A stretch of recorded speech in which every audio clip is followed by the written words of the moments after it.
ओम श्री गणेशाय नमः। भक्तों, सावन का महीना महाकाल की कृपा का महीना होता है। रिमझिम बरसती बूंदों के बीच जब शिव भक्ति की धारा बहती है तो संपूर्ण सृष्टि भक्तिमय हो जाती है। लेकिन क्या आप जानते हैं कि जब सावन के इस पवित्र महीने में विघ्नहर्ता भगवान श्री गणेश की चतुर्थी तिथि आती है तो यह केवल एक पर्व नहीं रहता, बल्कि यह बन जाता है सर्व मनोकामना पूर्ति महासंयोग। जी हाँ, सावन की कृष्ण पक्ष की चतुर्थी को गजानन संकष्टी चतुर्थी कहा जाता है। संकष्टी यानी आपके जीवन के समस्त संकटों, दुखों, दरिद्रता और विघ्नों को जड़ से खींचकर नष्ट कर देने वाली चतुर्थी। आज के इस वीडियो में हम केवल तिथियां ही नहीं जानेंगे, बल्कि हम जानेंगे सावन संकष्टी चतुर्थी 2026 की सटीक तारीख, पूजा का ब्रह्म मुहूर्त और चंद्रोदय का सबसे सटीक समय। इस दिन बनने वाला अलौकिक सर्वार्थ सिद्धि योग और उसका आपके जीवन पर प्रभाव। प्रातः काल से लेकर रात्रि के चंद्र दर्शन तक की एकाग्र और शास्त्रीय संपूर्ण पूजा विधि। भगवान गणेश को प्रसन्न करने वाली अत्यंत दुर्लभ सामग्रियां और 21 दुर्गा चढ़ाने का असली रहस्य। सावन संकष्टी चतुर्थी की वह अमर एवं पौराणिक व्रत कथा जिसे सुनने मात्र से 7 जन्मों के पाप नष्ट हो जाते हैं, और रात्रि में चंद्रमा को अर्घ्य देने का सही तरीका जिसके बिना यह व्रत अधूरा माना जाता है। अगर आपके काम रुक रहे हैं, घर में धन का अभाव है, संतान या स्वास्थ्य से जुड़ी कोई समस्या हो, तो आज का यह वीडियो आपके जीवन की दिशा बदल सकता है। इस वीडियो को अंत तक बिना स्किप किए पूरा देखिएगा, क्योंकि आज की जानकारी आधी अधूरी नहीं बल्कि बिल्कुल शास्त्र सम्मत और संपूर्ण है। भक्तों, सबसे पहले बात करते हैं सावन संकष्टी चतुर्थी की सही तिथि और पूजा के सबसे शुभ मुहूर्तों के बारे में। वर्ष 2026 में सावन मास की गजानन संकष्टी चतुर्थी का व्रत 2 अगस्त दिन रविवार को रखा जाएगा। चतुर्थी तिथि का प्रारंभ 1 अगस्त को देर रात यानी रात्रि 11:07 से चतुर्थी तिथि लग जाएगी। 2 अगस्त को रात 11:15 से चतुर्थी तिथि समाप्त होगी। 2 अगस्त को उदया तिथि में चतुर्थी विद्यमान है और इसी दिन रात्रि में चतुर्थी तिथि के दौरान चंद्रोदय हो रहा है। इसीलिए 2 अगस्त रविवार को ही संकष्टी चतुर्थी का व्रत रखना पूरी तरह से शास्त्र सम्मत और सर्वश्रेष्ठ है। पूजा का शुभ मुहूर्त प्रातःकाल 2 अगस्त की सुबह 7:24 से लेकर दोपहर 12:27 तक रहेगा। अमृतकाल मुहूर्त सुबह 10:46 से दोपहर 12:27 के बीच का समय पूजा अर्चना के लिए अत्यंत उत्तम माना गया है। संकष्टी चतुर्थी का व्रत तब तक पूर्ण नहीं माना जाता जब तक कि आप रात में चंद्रमा के दर्शन करके उन्हें अर्घ्य न दे दें। 2 अगस्त को चंद्रोदय का समय होगा रात्रि 9:24 पर। ध्यान दें, आपके शहर या स्थानीय भौगोलिक स्थिति के अनुसार चंद्रोदय के समय में 5 से 10 मिनट का अंतर हो सकता है। इस बार सावन संकष्टी चतुर्थी पर सर्वार्थ सिद्धि योग का निर्माण हो रहा है। सर्वार्थ सिद्धि योग का अर्थ होता है एक ऐसा शुभ समय जिसमें किया गया कोई भी धार्मिक कार्य, पूजा या व्रत सिद्ध हो जाता है और उसका 100 गुना अधिक फल प्राप्त होता है। भक्तों, अब आपके मन में यह प्रश्न उठ सकता है कि हर महीने संकष्टी चतुर्थी आती है, तो सावन की संकष्टी चतुर्थी इतनी खास क्यों है? शास्त्रों में वर्णन आता है कि भगवान श्री गणेश प्रथम पूज्य हैं और देवाधिदेव महादेव शिव के पुत्र हैं। सावन का पूरा महीना भगवान शिव और माता पार्वती का महीना होता है। जब आप सावन के महीने में गणेश जी की पूजा करते हैं तो गणेश जी के साथ साथ भगवान शिव और जगत जननी माता पार्वती की कृपा स्वतः ही आप पे बरसने लगती है। इसे एक त्रिकोण ऊर्जा माना जाता है। शिव शक्ति और गणेश। संकष्टी शब्द संस्कृत के संकट और हष्टि से मिलकर बना है, जिसका अर्थ है दुखों का हरण करना। यदि आपके जीवन में कर्ज बहुत बढ़ गया है, व्यापार में लगातार घाटा हो रहा है, बच्चों का मन पढ़ाई में नहीं लग रहा है या घर में गृह कलेश रहता है, तो सावन संकष्टी चतुर्थी का व्रत इन सभी समस्याओं की एक अटूट औषधि है।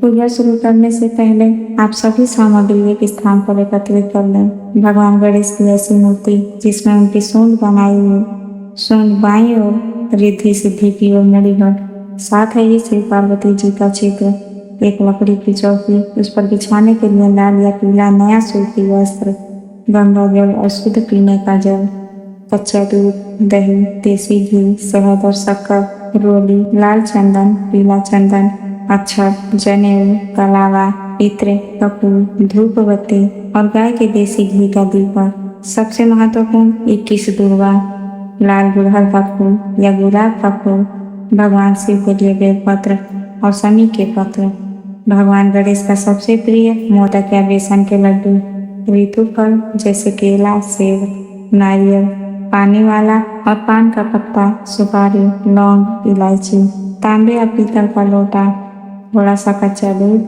अक्षत, सफेद फूल और शक्कर। भक्तों, अब हम जानते हैं प्रातः काल से लेकर रात्रि तक की पूरी पूजा विधि। 2 अगस्त की सुबह ब्रह्म मुहूर्त या सूर्योदय के समय उठें, अपने स्नान के जल में कुछ बूंदे गंगा जल की मिलाएं और स्नान करें। आज के दिन पीले या लाल रंग के वस्त्र पहनना अत्यंत शुभ माना जाता है। इस दिन काले या नीले रंग के कपड़े भूलकर भी न पहने। स्नान के बाद सूर्य देव को जल अर्पित करें। इसके बाद भगवान गणेश के सामने हाथ जोड़कर हाथ में थोड़ा सा जल, अक्षत और पुष्प लेकर व्रत का संकल्प लें। संकल्प लेते समय मन ही मन कहें, हे श्री गणेश, हे विघ्नहर्ता, आज सावन मास की गजानन संकष्टी चतुर्थी पर मैं आपका निष्काम या सकाम व्रत रख रहा हूँ या रख रही हूँ। मेरे परिवार के समस्त संकटों का नाश करें और मेरी पूजा स्वीकार करें। इसके बाद जल को भूमि पर छोड़ दें। अपने घर के ईशान को व पूजा घर की सफाई करें। लकड़ी की चौकी और उस पर लाल या पीला कपड़ा बिछाएं। अक्षत का अष्टदल कमल बनाकर उस पर भगवान गणेश की प्रतिमा स्थापित करें। यदि संभव हो तो पास में एक तांबे के लोटे में जल भरकर कलश स्थापित करें, जिसके ऊपर नारियल रखें। यदि आपके पास धातु, पीतल, चांदी या तांबे की गणेश मूर्ति है तो उन्हें एक पात्र में रखकर पहले गंगा जल से, फिर दूध, दही, घी, शहद और शक्कर से स्नान कराएं। अंत में पुनः शुद्ध जल से स्नान कराकर उन्हें पोंछकर चौकी पर विराजमान करें। यदि मिट्टी या चित्र की मूर्ति है तो केवल फूलों से जल का छिड़काव करें। भगवान गणेश को वस्त्र के रूप में लाल या पीला वस्त्र या कलावा अर्पित करें। उन्हें जनेऊ धारण कराएं। गणेश जी के मस्तक पर रोली और पीले चंदन का सुंदर तिलक लगाएं और तिलक के ऊपर अक्षत लगाएं। ध्यान दें, गणेश जी की पूजा बिना दुर्वा के कभी पूरी नहीं होती। 21 दुर्वा एकत्र करें। 2-2 दुर्वा की 10 गांठें बनाएं और 1 दुर्वा अंत में अर्पित करें। दुर्वा को गणेश जी के चरणों में नहीं बल्कि उनके मस्तक पर अर्पित करना चाहिए। दुर्वा अर्पित करते समय यह मंत्र बोलें, ओम गण गणपतये नमः या श्री गणेशाय नमः। गणेश जी को लाल गुड़हल का फूल या कोई भी लाल पीला फूल चढ़ाएं। इसके बाद सावन का महीना होने के कारण पास में रखे शिवलिंग या शिव पार्वती चित्र पर बेलपत्र, समी पत्र और धतूरा अर्पित करें। अब भोग के रूप में 21 मोदक या बेसन के लड्डू, केले और मेवे अर्पित करें। धूप और देसी घी का दीपक जलाएं। इसके बाद संकष्टी चतुर्थी की व्रत कथा का पाठ करें या सुनें। आइए भक्तों, अब हम सुनते हैं सावन संकष्टी चतुर्थी की वह पावन कथा जिसे सुनने मात्र से ही गणेश जी प्रसन्न होकर समस्त विघ्नों को हर लेते हैं। एक बार की बात है, देवाधिदेव महादेव, जगत जननी माता पार्वती और भगवान श्री गणेश कैलाश पर्वत पर आनंद पूर्वक विराजमान थे। तभी अचानक इंद्रलोक से देवराज इंद्र और समस्त देवता अत्यंत भयभीत और व्याकुल होकर कैलाश पहुंचे। देवताओं पर असुरों का बड़ा भारी संकट आ पड़ा था। दैत्यों के अत्याचार से तीनों लोग कांप रहे थे। देवताओं ने भगवान शिव के चरणों में गिरकर प्रार्थना की, हे महादेव, हे प्रभु, हमारी रक्षा कीजिए, असुरों ने हमारा स्वर्ग छीन लिया है। भगवान शिव ने अपने दोनों पुत्रों स्वामी कार्तिकेय और श्री गणेश की ओर देखा। शिव जी ने देवताओं का संकट दूर करने के लिए दोनों पुत्रों की परीक्षा लेने का विचार किया। शिव जी ने मुस्कुराते हुए कहा, तुम दोनों में से जो भी सबसे पहले संपूर्ण पृथ्वी की परिक्रमा करके वापस कैलाश आएगा, वही देवताओं के इस संकट को दूर करने जाएगा और वही प्रथम पूज्य माना जाएगा। यह सुनते ही स्वामी कार्तिकेय जी अत्यंत तीव्र गति से अपने वाहन मोर पर सवार हुए और आकाश मार्ग से संपूर्ण पृथ्वी की परिक्रमा के लिए निकल पड़े। लेकिन भगवान गणेश के सामने एक बड़ी चुनौती थी। उनका वाहन छोटा सा चूहा था और गणेश जी स्वयं लंबोदर थे। मूषक पर बैठकर पूरी पृथ्वी का चक्कर लगाना कार्तिकेय जी के मोर से मुकाबला करने में बहुत कठिन था। परंतु गणेश जी केवल बलवान ही नहीं बल्कि बुद्धि के सागर बुद्धिदाता हैं। गणेश जी ने तनिक विचार किया। वे शांत मन से उठे। उन्होंने भगवान शिव और माता पार्वती को एक दिव्य आसन पर बैठाया। इसके बाद गणेश जी ने भक्ति भाव से अपने माता पिता के चरणों का स्पर्श किया और उनकी 7 बार परिक्रमा लगाई। परिक्रमा पूर्ण करके गणेश जी हाथ जोड़कर शांत खड़े हो गए।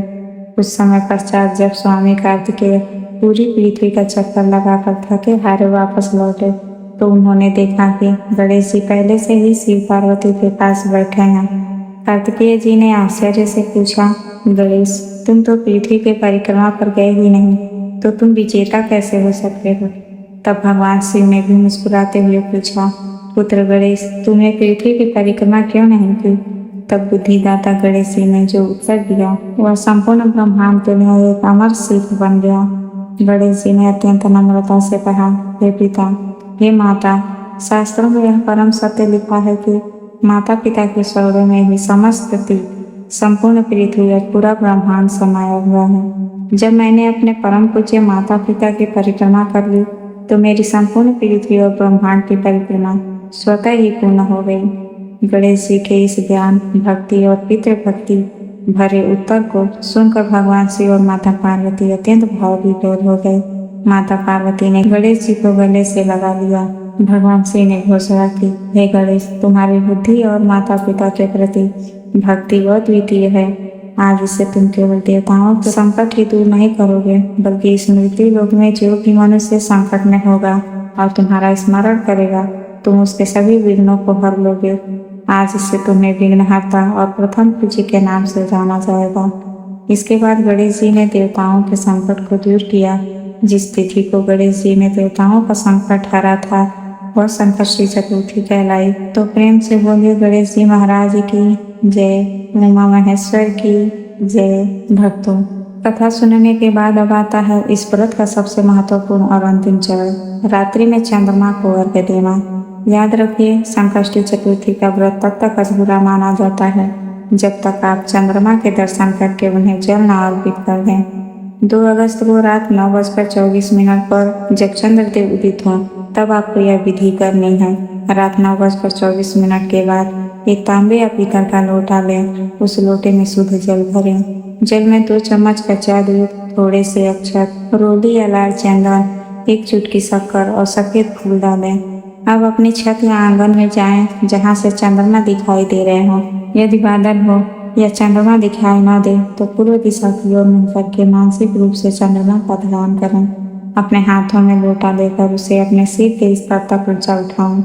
नीचे जमीन पर कोई पात्र या थाली रख लें ताकि अर्घ्य का जल पैरों में न आए। अब चंद्रमा को धीरे धीरे जल की धारा छोड़ते हुए अर्घ्य दें। जल देते समय इस मंत्र का 3 से 7 या 11 बार उच्चारण करें। ओम सोम सोमाय नमः। अर्घ्य देने के बाद चंद्रमा को प्रणाम करें। वहीं खड़े होकर 3 बार अपनी ही जगह पर घूमकर परिक्रमा करें। अंत में जो जल थाली में एकत्र हुआ है उसे किसी पौधे, तुलसी को छोड़कर या पीपल के पेड़ में डाल दें। अर्घ्य देने और गणेश जी की आरती करने के बाद ही आप अपना व्रत खोल सकते हैं। पारण में सबसे पहले गणेश जी के प्रसाद मोदक या फल को ग्रहण करें। उसके बाद सात्विक फलाहार या भोजन ग्रहण करें। भक्तों, किसी भी व्रत का पूर्ण फल तभी मिलता है जब हम उसके नियमों का सख्ती से पालन करें। सावन संकष्टी चतुर्थी के दिन इन गलतियों से बचें। भगवान गणेश की पूजा में गलती से भी तुलसी की पत्तियां न चढ़ाएं। गणेश जी ने तुलसी जी को अपनी पूजा से वर्जित किया है। संकष्टी चतुर्थी पर चंद्रमा को अर्घ्य देते समय आंखों में सीधा अभिमान न हो, बल्कि हाथ जोड़कर विनम्रता हो। भाद्रपद चतुर्थी की तरह इस चतुर्थी पर चंद्र दर्शन से कलंक नहीं लगता, बल्कि यह शुभ होता है। घर में लहसुन, प्याज, मांस, मदिरा का प्रयोग बिल्कुल न हो। इस दिन किसी बुजुर्ग महिला या बच्चे का दिल न दुखाएं और घर में कलेश न होने दें। पूजा के समय लाल, पीले या नारंगी रंग के वस्त्र ही पहने। अगर आप इस दिन किसी विशेष मनोकामना जैसे नौकरी, विवाह, धन लाभ या बीमारी से मुक्ति के लिए पूजा कर रहे हैं तो शाम की पूजा के समय रुद्राक्ष या लाल चंदन की माला से इनमें से किसी एक मंत्र का 108 बार जप अवश्य करें। सर्व विघ्न नाशक मंत्र ओम वक्रतुंडाय हुम। धन और समृद्धि हेतु मंत्र ओम श्री गम सौम्याय गणपतये वरवरद सर्वजनम में वशमानय स्वाहा। संतान व बुद्धि प्राप्ति हेतु मंत्र ओम गण गणपतये सर्व कार्य सिद्धि पूरी पूरी स्वाहा। तो भक्तों, यह थी सावन संकष्टी चतुर्थी यानी गजानन संकष्टी चतुर्थी की संपूर्ण जानकारी। आशा करते हैं कि आज का यह ज्ञानवर्धक वीडियो आपके और आपके परिवार के लिए अत्यंत लाभकारी सिद्ध होगा। यदि आपको यह जानकारी पसंद आई हो तो इस वीडियो को लाइक करें, शेयर करें, कमेंट में जय श्री गणेश और हर हर महादेव जरूर लिखें। हमारे चैनल को सब्सक्राइब करके बेल आइकन दबाना न भूलें ताकि सनातन धर्म की ऐसी ही शास्त्रीय दिव्य जानकारियाँ आपको सबसे पहले मिलती रहे। मिलते हैं अगले वीडियो में, तब तक के लिए धन्यवाद।